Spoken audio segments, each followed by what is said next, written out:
Et pour nous parler du déroulement des élections sénatoriales et avec nous en ligne, notre envoyé spécial Wael Alfi de Port Saïd. Bonjour Wael. Bonjour Mohamed. Alors dites-moi à nous comment s'est passé le déroulement des élections aujourd'hui depuis l'ouverture du bureau de vote à 9h à Port Saïd.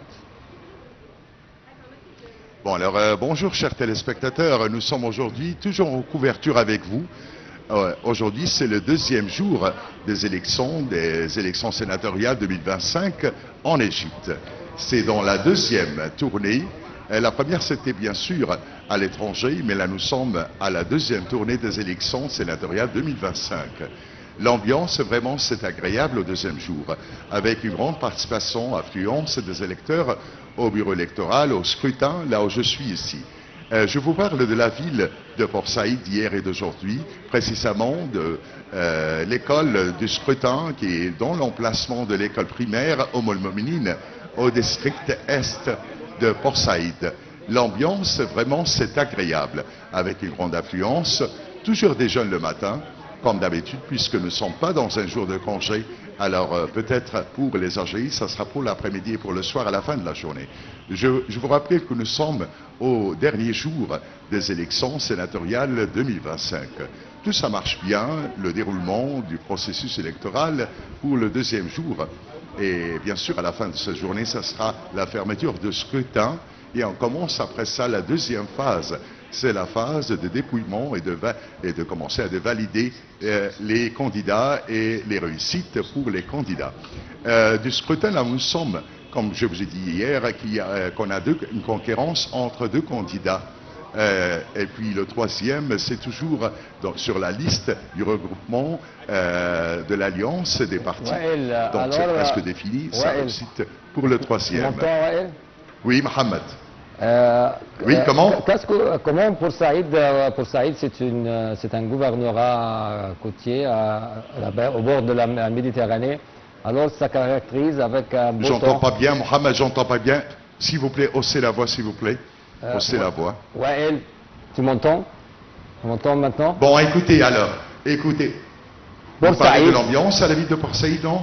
Oui, il y a un beau temps, c'est ce qui mène à encourager les gens pour voter. Je crois qu'il fait beau temps à Port Saïd. L'ambiance, c'est vraiment... Et pour les jeunes et pour aussi pour les personnes âgées, ils peuvent depuis le matin aller au bureau de vote et faire voter.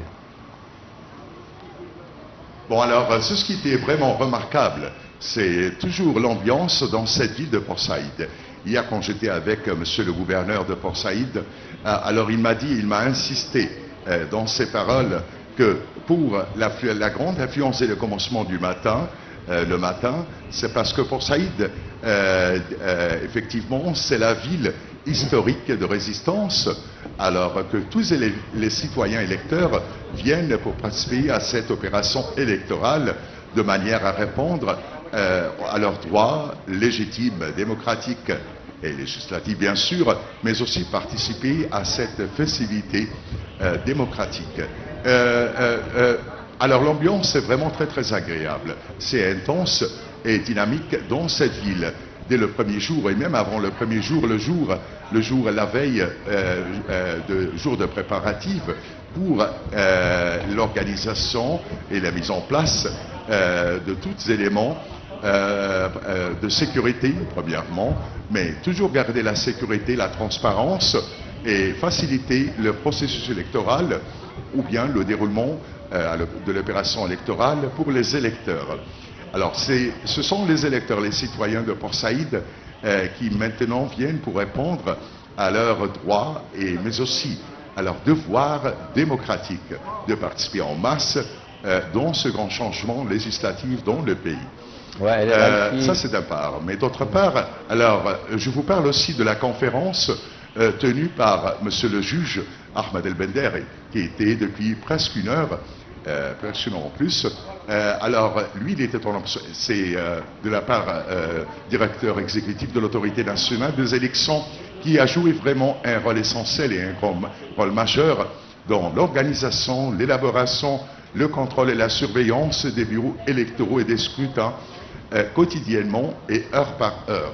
Alors le matin, il était toujours en conférence, comme d'habitude, quotidiennement, avec les responsables et surtout les juges, pour se mettre au point et s'assurer de la transparence et la sécurité au scrutin, et si jamais il y a des problèmes à résoudre ou bien des défis. Ouais, Mais fait que ça se passe bien dans ouais, le bon sens, dans l'élaboration et dans le déroulement de l'opération électorale 2025. Oui, merci bien. Vous êtes notre envoyé spécial à Port Saïd. Merci bien pour votre explication.